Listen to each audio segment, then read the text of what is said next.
Welcome to our tutorial on how to change the default file saving format in Microsoft Excel.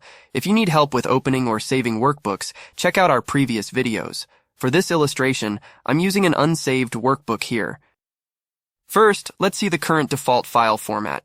Click on File, then Save As, and select Browse.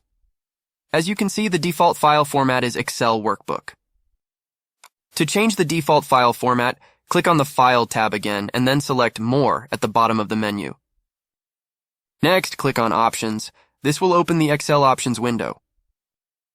In the Excel Options window, click on the Save category on the left side. Under Save Files in this format, you can select your desired file format. There are many options like Excel Macro-Enabled Workbook, Excel Binary Workbook, CSV, and more. For this example, I'll select Excel Macro-Enabled Workbook, xlsx. Once you've selected your preferred format, click OK to apply the changes. Now let's verify the change. Click on File, Save As, and Browse again. You can see that the default file format is now Excel Macro-Enabled Workbook. It's important to understand the difference between changing the file format at the Save As stage and setting a default file format.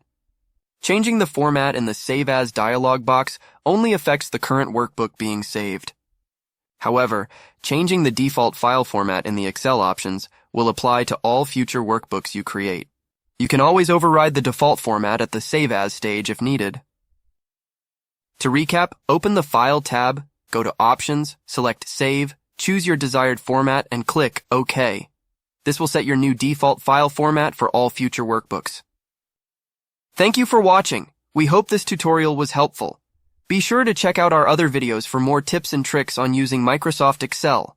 Don't forget to like, share, and subscribe.